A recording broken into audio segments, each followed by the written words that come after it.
À vous qui êtes en recherche, à vous qui avez soif de Dieu, bienvenue ce matin dans ce temple du bouclier, à vous qui êtes à distance depuis chez vous et qui nous suivez, en rappelant de façon régulière, ritualisée, que la grâce est déjà offerte, la reconnaissance acquise. Le culte nous dessaisit en douceur de tout labeur, de toute quête et de toute maîtrise. Ce qui compte le plus est simplement de se rendre disponible à l'écoute d'une parole qui soudainement nous rend à nouveau possible. C'est avec ces mots de Raphaël Picon que j'accueille chacune et chacun ce matin pour se mettre avec simplicité dans la position de la disponibilité pour une parole qui ne serait pas la nôtre, qui ne viendrait pas de nous, mais qui vient à notre rencontre pour nous déplacer. Je vous invite à vous lever pour ouvrir ce culte du cœur et de la voix avec le psaume 147 que nous antiphonons. Qu'il est bon de célébrer notre Dieu par nos chants.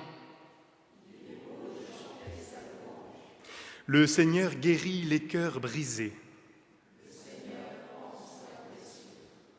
Il connaît le nombre des étoiles. Le Seigneur aide les humbles à se relever. Chantez votre reconnaissance au Seigneur. Le Seigneur s'occupe de ceux qui le reconnaissent.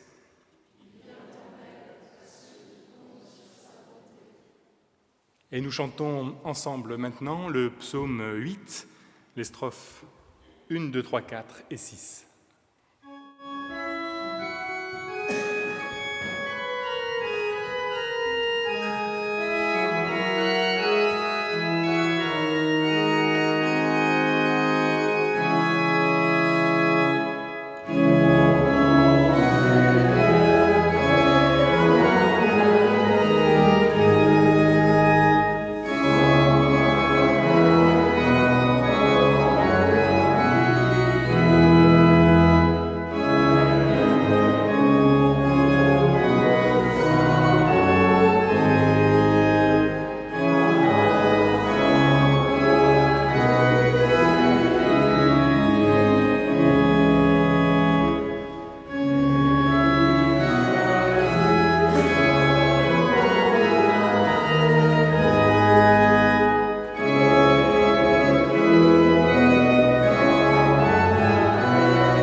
place.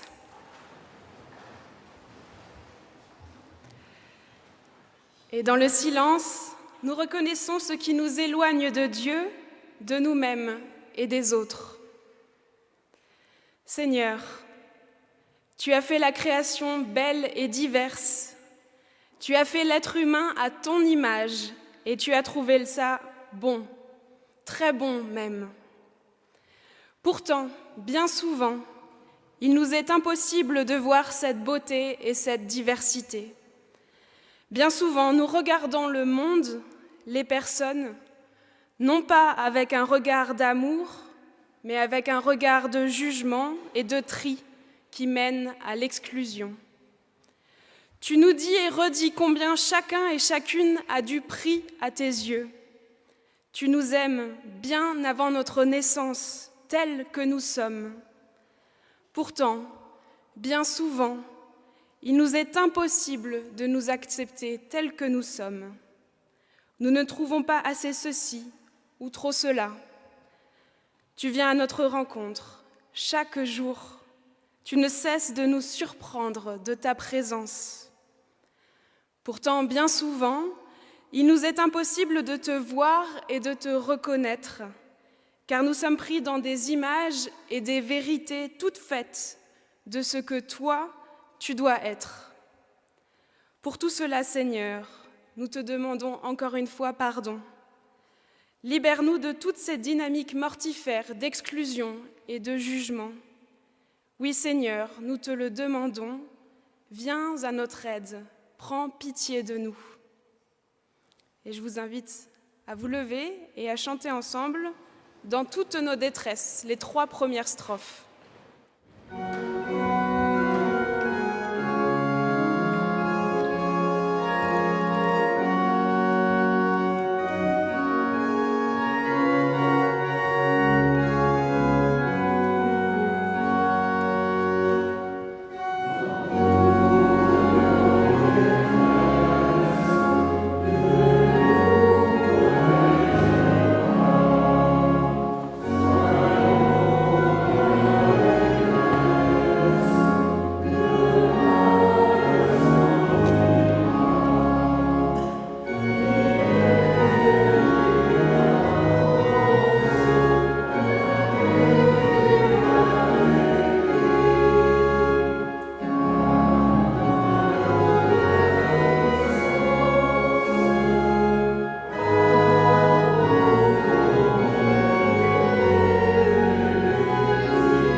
Dieu nous offre son pardon qui nous réconcilie et nous rend libres. Jésus-Christ, par sa mort et sa résurrection, est venu nous rejoindre au fond de nos abîmes. Il nous rejoint là où personne d'autre ne peut nous rejoindre. Il nous accompagne là où personne d'autre ne peut marcher avec nous. Il nous accepte là où nous ne nous acceptons pas. Il nous pardonne là où d'autres nous jugent impardonnables. Jésus-Christ vient nous chercher dans nos tombeaux. Il nous dit « Sors de ce tombeau, relève-toi, vis, marche, debout, vainqueur comme un enfant de Dieu. » Recevons de lui cette vie qu'il nous donne, cette vie renouvelée, cette vie ressuscitée. Et vous pouvez vous lever pour prendre les strophes 4 de Dans toutes nos détresses et la première strophe en allemand.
J'invite Lionel à s'approcher pour la lecture.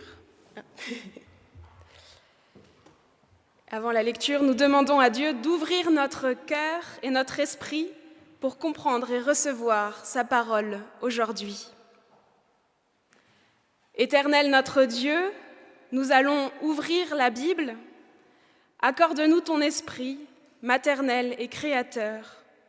Que ces mots anciens te révèlent aujourd'hui, à nous qui désirons vivre en disciples de Jésus, le Christ, notre frère. Que ta parole s'élance, nous rassemble et nous transforme. Amen.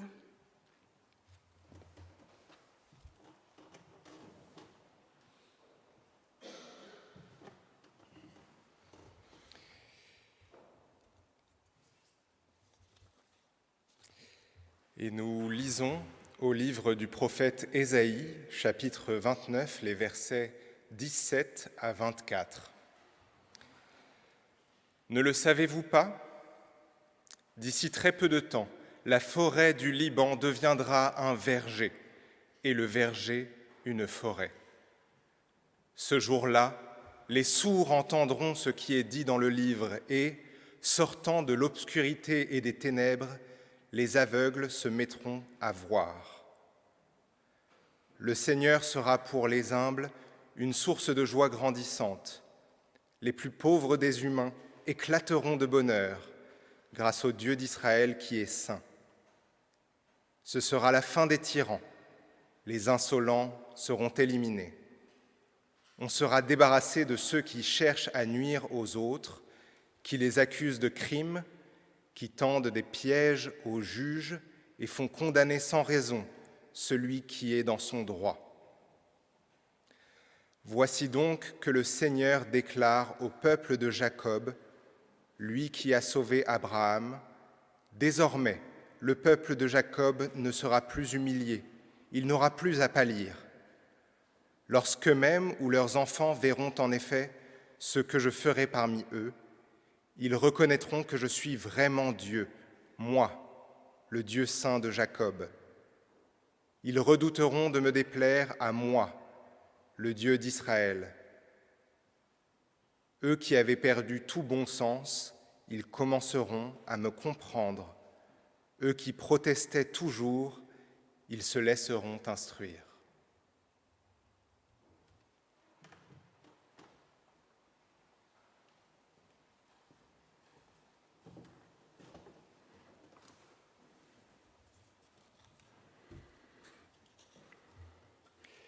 Et je lis à présent dans le Nouveau Testament, au livre des Actes des Apôtres, au chapitre 3. Pierre et Jean montaient au temple pour la prière de 3 heures de l'après-midi, près de la porte du temple, appelée la Belle Porte. Il y avait un homme boiteux depuis sa naissance. Chaque jour, on le portait et on l'installait là pour qu'il mendie auprès de ceux qui entraient dans le temple. Il vit Pierre et Jean qui allaient y entrer et il leur demanda de l'argent. Pierre et Jean fixèrent les yeux sur lui et Pierre lui dit « Regarde-nous ». L'homme les regarda avec attention car il s'attendait à recevoir d'eux quelque chose. Pierre lui dit alors « Je n'ai ni argent ni or, mais ce que j'ai, je te le donne. Au nom de Jésus-Christ de Nazareth, lève-toi et marche. » Puis il le prit par la main droite et il le releva. Aussitôt les pieds et les chevilles du boiteux devinrent fermes. D'un bond, il fut sur ses pieds et il se mit à marcher. Il entra avec les apôtres dans le temple en marchant, en sautant et en louant Dieu. Tout le peuple le vit marcher et louer Dieu. Quand ils reconnurent que c'était lui qui se tenait assis à la belle porte du temple pour mendier, ils furent tous remplis de crainte et de stupeur à cause de ce qui lui était arrivé. Seigneur, ta parole est vérité. Sanctifie-nous par ta vérité.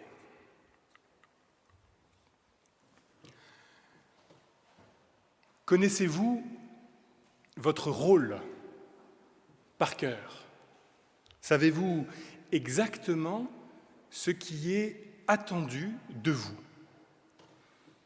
au sein de votre famille, au sein de votre groupe d'amis, dans votre entreprise ou même dans votre Église? Oui, parce que nous avons toutes et tous des qualités et des défauts, des aspirations et des angoisses qui font de nous ce que nous sommes et déterminent peut-être au moins en partie notre relation au monde qui nous entoure, que nous en ayons conscience ou pas. Peut-être d'ailleurs avez-vous choisi ce rôle volontairement, celui qui fait rire les autres, au point parfois de s'enfermer dans cette fonction. Celle qui s'offusque et s'indigne en permanence contre tout. Celui qui critique du haut de son piédestal, persuadé que le monde a besoin de son avis. Parfois le rôle est attribué, et peut-être vous l'a-t-on attribué bien malgré vous. Celle qui écoute, à qui l'on se confie et qui console ses amis. C'est ainsi. Qu'attend-on de vous et que se passerait-il si vous décidiez un jour de ne plus correspondre à ces attentes? Si vous laissiez tomber le masque? Cela se produit parfois avec perte et fracas. Il n'y a pas longtemps, une femme m'a appelé, parce que oui, des femmes m'appellent, pas tous les jours, mais parfois. Elle m'a dit, je reprends ma liberté. Je reprends ma liberté, je sais que d'autres vont souffrir, mais je dois penser à moi maintenant et redevenir moi-même.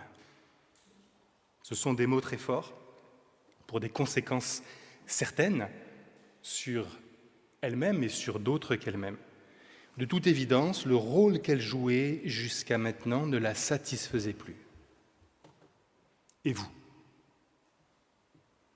Le monde entier est un théâtre et tous, hommes et femmes, n'en sont que les acteurs. Et notre vie durant, nous jouons plusieurs rôles, écrit Shakespeare. Cette citation correspond tout à fait au récit qui nous est proposé ce matin. En effet, bien qu'il s'agisse à première vue d'un miracle de guérison, rien ici ne semble venir troubler la manière dont les choses doivent se dérouler. De la même manière que le texte lui-même obéit à une construction très classique, où chacun des personnages finalement agit et réagit exactement en faisant ce qui est attendu de lui.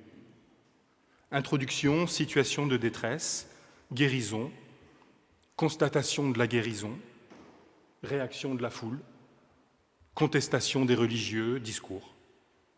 Luc suit ici une trame narrative bien rodée qu'il a déjà pu expérimenter dans son évangile et présentée à plusieurs reprises au livre précédent. Reprenons le fil des événements. Pierre et Jean montent au temple de Jérusalem pour participer à la prière rituelle de 15 heures. Comme tous les jours, un boiteux mendie à l'extérieur du temple en sollicitant une aumône. Mais les deux le fixent des yeux en lui demandant de le regarder. Ils n'ont à offrir aucun argent, mais une parole qui prescrit de se lever au nom de Jésus-Christ. Et l'effet de cette parole est extraordinaire, parce qu'il se met sur ses pieds, qu'il entre dans le temple, qu'il court, qu'il bondit et qu'il loue Dieu, illustrant à lui seul la prophétie d'Ésaïe, « Le boiteux bondira comme un cerf ». C'est le nom de Jésus, Jésus-Christ, qui permet à l'homme de faire ce que les règles lui interdisaient à cause de son état d'infirme, louer le Seigneur à l'intérieur du temple.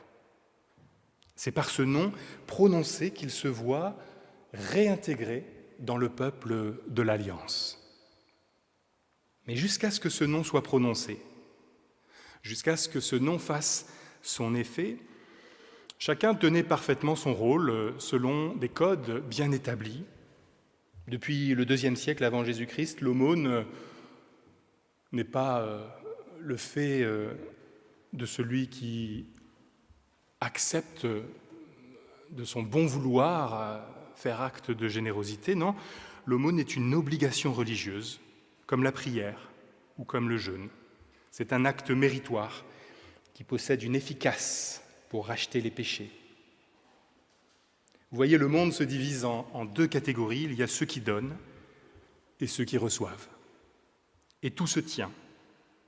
C'est le yin et le yang. Le mendiant fait partie du scénario à part entière. Il entre en scène. Comme pour notre culte, il y a une liturgie bien rodée. Chaque jour, on le portait et on l'installait là. Ce « on » dans le récit est extraordinaire. On le portait. Lui, qui est l'anonyme des anonymes, est porté par encore plus anonyme que lui.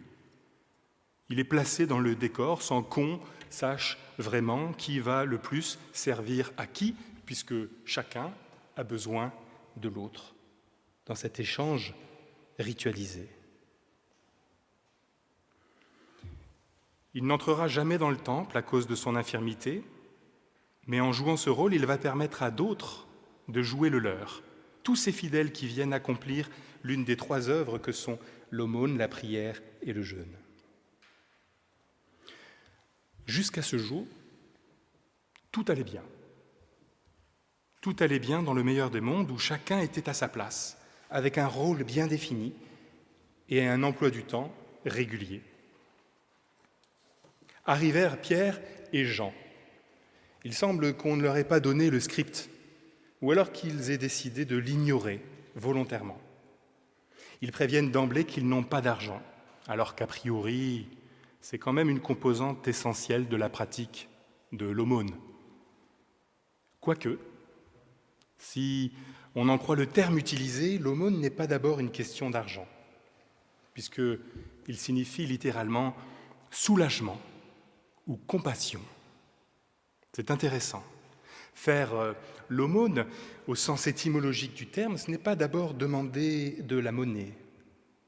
C'est être à la recherche d'une relation, d'un geste qui soit de la proximité avant d'être matériel. Et c'est exactement ce qui va se jouer ici, alors que les rôles sont connus, que le script se répète jour après jour, peu avant 15 heures, à l'heure de pointe, pour la prière de l'après-midi, tout à coup, la mécanique se grippe parce que deux hommes prennent la consigne à la lettre et décident d'offrir, plutôt que de l'argent, de l'attention. Les verbes utilisés montrent la progression.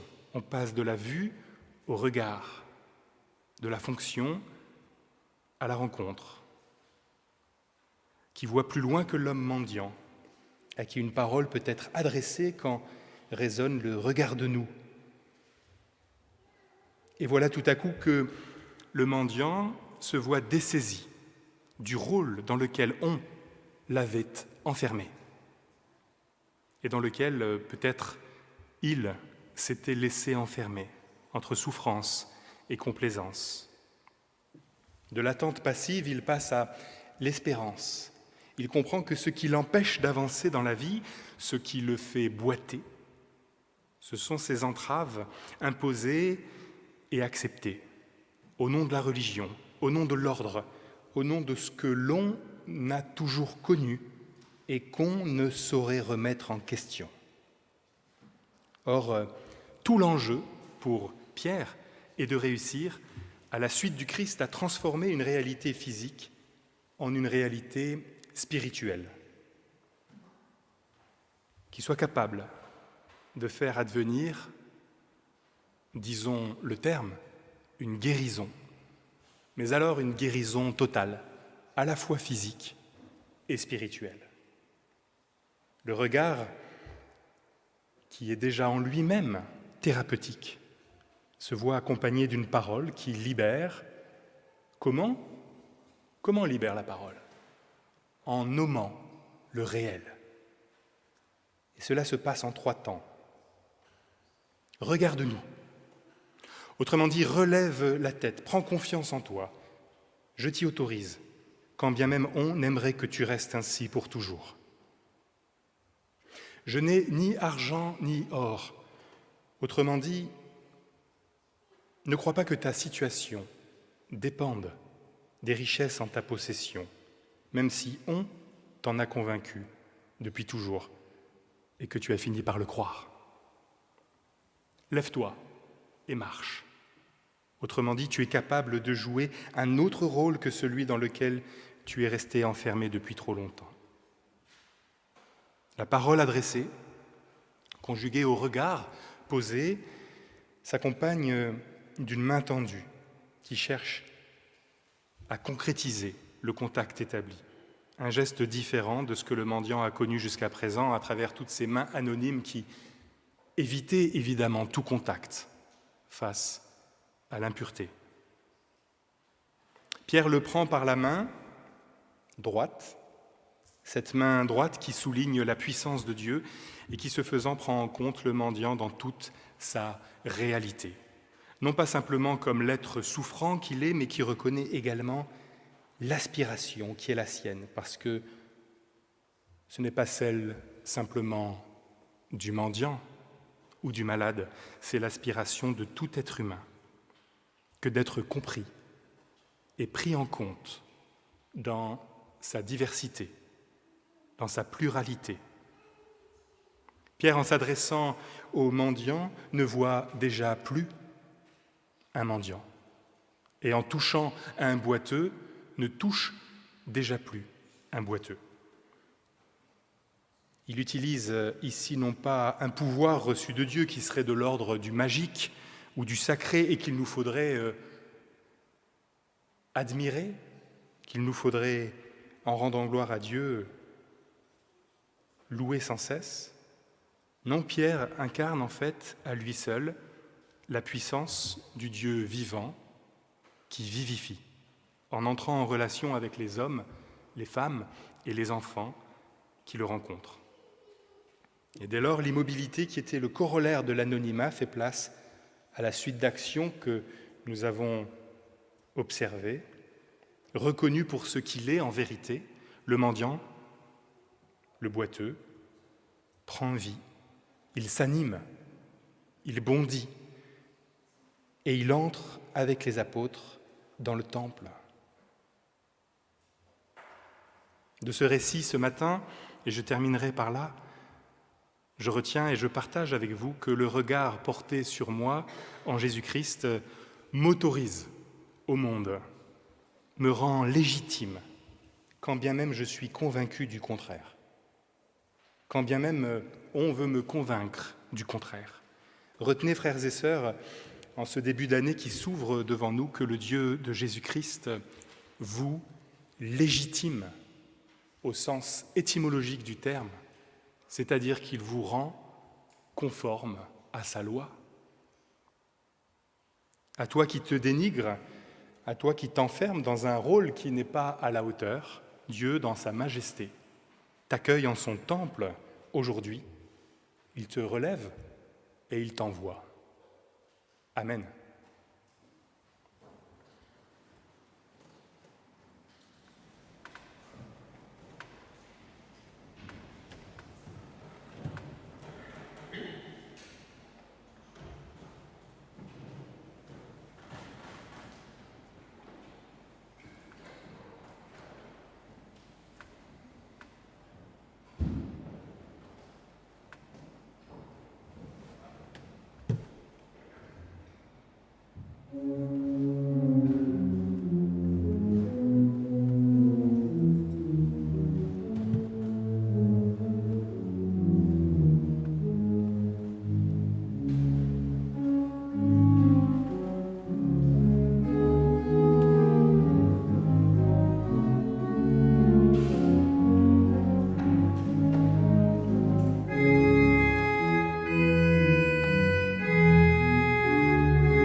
Et puisqu'il nous relève et qu'il nous envoie, je vous invite à vous lever pour répondre à cette parole qui nous est adressée, pour répondre en disant notre foi. Nous disons ensemble « Je crois que le Seigneur vient à notre rencontre sans relâche pour nous libérer de nos peurs et de nos erreurs. Il nous invite à le suivre, quel que soit notre âge, notre condition, notre passé. Avec lui, nous pouvons écrire notre histoire sous son regard bienveillant. Je crois que son Fils Jésus-Christ, qu'il a envoyé pour moi, fait de nous des frères et des sœurs, unis et soucieux des plus fragiles. Je crois que le Saint-Esprit nous éclaire et nous conduit dans la solitude ou en communauté pour faire rayonner l'Évangile dans le monde qui attend un message d'espérance. Je crois que Dieu vient à ma rencontre aujourd'hui. Amen. Et nous restons debout pour chanter maintenant le cantique 31-30 dont les paroles vont s'afficher.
Quelques annonces et d'abord bienvenue à Juliette Marché. Certains d'entre vous la connaissent déjà, d'autres vont apprendre à faire sa connaissance.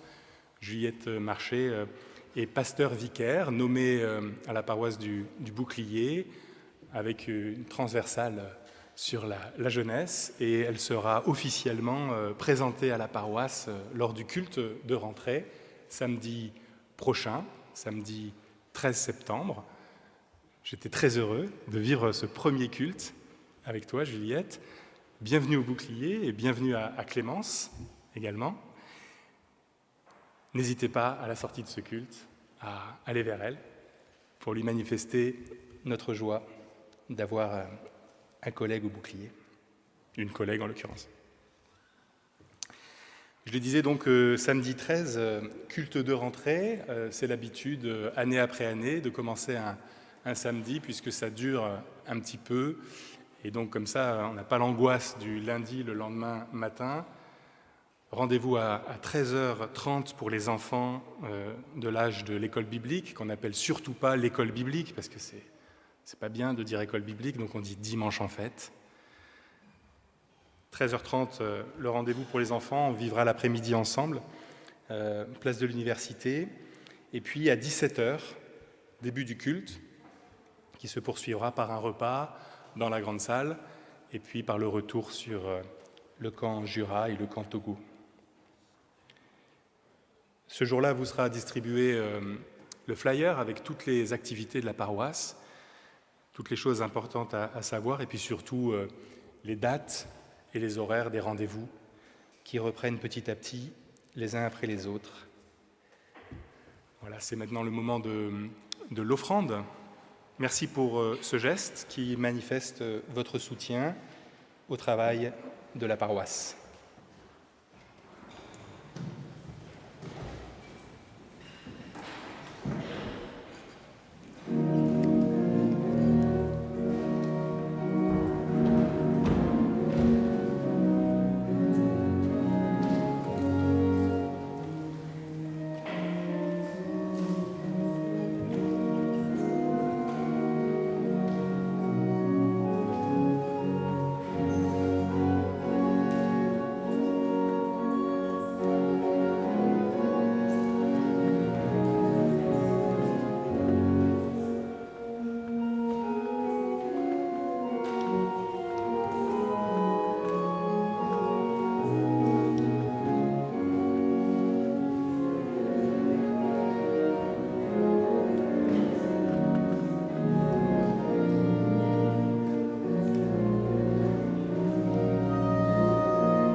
Et nous prenons encore ce temps de prière ensemble. Merci Seigneur, parce qu'une nouvelle fois, ta parole vient nourrir nos existences en questionnant nos demandes et nos attentes. Quand nous te prions pour que notre société guérisse de sa violence, déracine d'abord en nous les germes de cette violence. Quand nous te prions pour que le sexisme et le racisme cessent de déchirer la communauté humaine, aide-nous d'abord à quitter nos peurs. Quand nous te prions pour que soit brisée la fatalité du viol et de l'inceste, fais-nous d'abord voir ce qui nous porte à asservir l'autre. Quand nous te prions pour les millions d'êtres humains qui vivent la cruelle condition de réfugiés, aide-nous d'abord à veiller sur les lois qui doivent préserver les plus faibles parmi nous. Quand nous te prions les uns, les unes pour les autres, en particulier pour ceux et celles qui traversent l'ombre, préserve-nous de toute culpabilité à leur égard. Éclaire plutôt ce que nous vivons et qui est riche, et réjouis-nous de ta présence qui nous donne d'être vivants et ouverts à plus que nous-mêmes. Donne maintenant à notre prière la profondeur des paroles que Jésus lui-même nous a laissées, et nous pouvons dire ensemble: Notre Père qui es aux cieux, que ton nom soit sanctifié, que ton règne vienne, que ta volonté soit faite sur la terre comme au ciel. Donne-nous aujourd'hui notre pain de ce jour. Pardonne-nous nos offenses, comme nous pardonnons aussi à ceux qui nous ont offensés. Et ne nous laisse pas entrer en tentation, mais délivre-nous du mal, car c'est à toi qu'appartiennent le règne, la puissance et la gloire, pour les siècles des siècles. Amen. Et je vous invite à vous lever pour chanter notre dernier cantique, « Toi qui es lumière ».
Frères et sœurs, au moment de sortir de ce temple, ayez chacune et chacun à l'esprit les projets que le Dieu de Jésus-Christ forme pour chacune et pour chacun d'entre vous. Des projets de bonheur et non de malheur, des projets de vie, des projets qui font de vous le rôle principal de vos vies. Et que sur ce chemin, vous ayez l'assurance que Dieu vous bénit et vous garde. Dieu tourne sa face vers vous. Il vous relève aujourd'hui et toujours. Amen.